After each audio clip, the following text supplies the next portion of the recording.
नमस्कार. श्री स्वामी समर्थ. आज आपण जाणून घेणार आहोत की ब्रह्ममुहूर्तावर श्री स्वामी समर्थांचा तारक मंत्र 21 दिवसात कसा पूर्ण करावा, कोणते नियम पाळावे, जपाची योग्य पद्धत काय आहे आणि या साधनेचे आध्यात्मिक महत्त्व काय आहे. ब्रह्ममुहूर्त म्हणजे काय? ब्रह्ममुहूर्त हा सूर्योदयाच्या साधारण 1.5 तास आधीचा काळ मानला जातो.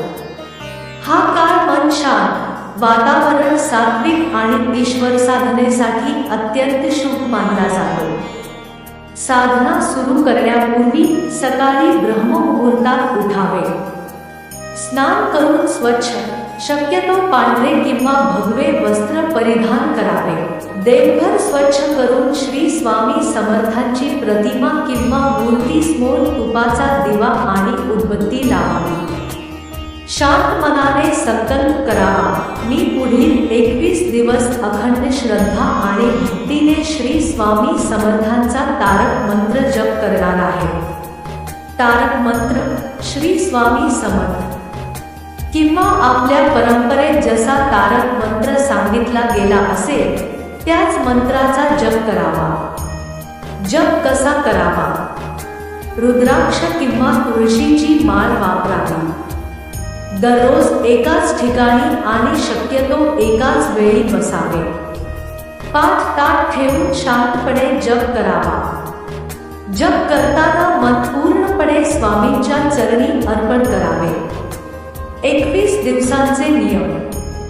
दररोज जप चुकवू नये. सात्विक आहार घ्यावा.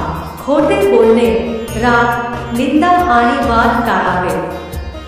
शक्य असल्यास ब्रह्मचर्य व मनाची शुद्धता राखावी. दररोज स्वामींना नमस्कार करून दिवसाची सुरुवात करावी. जपानंतर स्वामींना नैवेद्य दाखवावा. आरती करावी. सर्वांच्या कल्याणासाठी प्रार्थना करावी. श्री स्वामी समर्थाचा 3 वेळा जयघोष करावा. 21व्या दिवशी विशेष पूजा करावी. शक्य असल्यास प्रसाद वाटावा. गरजूंना अन्नदान किंवा आपल्या क्षमतेनुसार दान करावे. स्वामींचे आभार मानून साधना पूर्ण करावी. साधनेचे लाभ. श्रद्धा आणि नियमिततेने ही साधना केल्यास मनःशांती, आत्मविश्वास, सकारात्मक विचार आणि ईश्वर भक्ती वाढण्यास मदत होते. अनेक भक्तांच्या अनुभवानुसार स्वामींच्या कृपेची अनुभूती मिळते, मात्र प्रत्येकाचा अनुभव वेगळा असू शकतो.